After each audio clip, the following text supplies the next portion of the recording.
Welcome back. One stock that's been up and away has been the Gujarat Pipavav port stock. Just pull up that stock for you. It was, no, not today's stock. You should look at that stock really over a period of a month or maybe 3 months, and you can see the sharp uptick coming in. Excellent numbers posted in a tough environment. Prakash Tulsiani, the managing director of Gujarat Pipavav port, joins in. Mr. Tulsiani, just as I was saying, it's been a tough environment and you have managed to deliver very good earnings, good broad-based growth in your port volumes. What all went right? What were the other key growth drivers this quarter? Indeed, you're right that the global or even the macro environment in India has been a tough one, and it has not been only for the last year, that is in 2013, but also the year before that in 2012. In our case, because of a very good agricultural exports and because of the refrigerated cargo, we have seen a good growth. We have grown by 16% compared to the previous year, that is 2012. We follow the calendar year. So compared to 2012, in 2013 we have grown by 16%. This is on the back of very good agri exports, which we have seen through our port, specifically cotton and seeds and other agri products. So this has been the main growth area for us.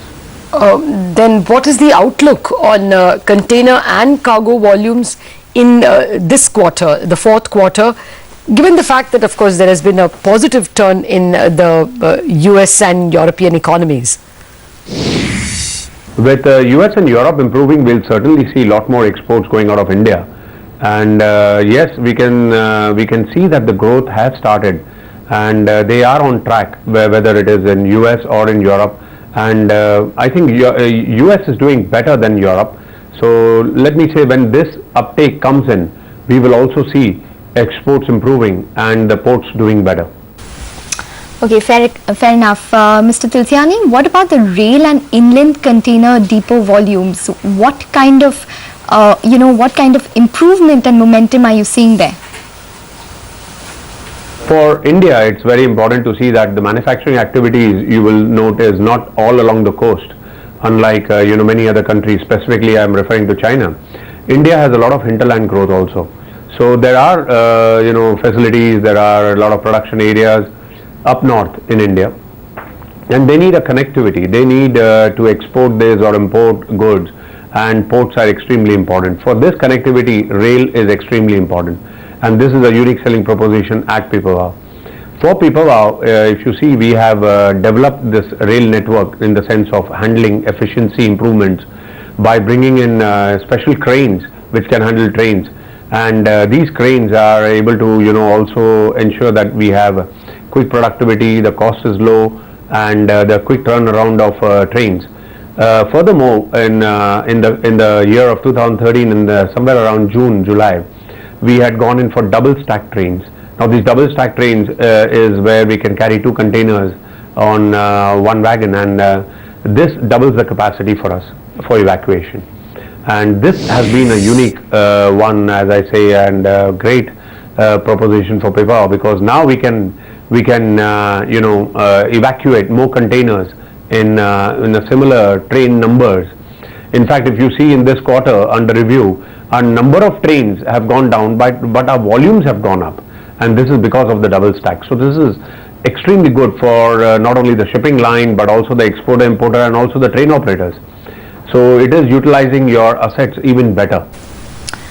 Sir, how much of the operational performance do you attribute to the currency movement then? Additionally, also your take on the finance costs and any sort of repayment schedule on the debt? Yes, we have 70% of our income in US dollars. So definitely any currency movement can be either worse to us, or it can be good for us. In this particular year, it has been better because of the currency appreciation in terms of US dollars, and I would attribute approximately anywhere around 6 to 7% of our total revenue attributed to the currency exchange gains.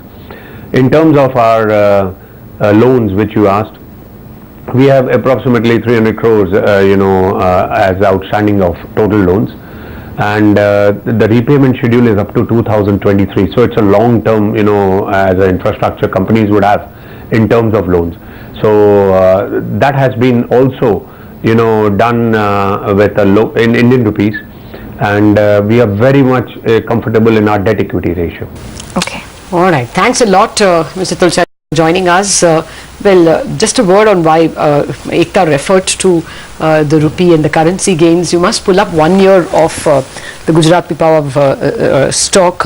The stock was at its lowest, 43 rupees, when the rupee was at 68. Once rupee stabilized, all the benefits of that 68 started working in, and you're seeing the stock almost double now to 71 Lata, I just wanted to add that there's a report also from IDFC where they have maintained the outperformer stance that they have on Gujarat Pipavav with a price target of 80 rupees. So maybe there is some amount of upside which analysts are still looking at. All right, take a break, but not before we leave you with our closing bell money control question of the day.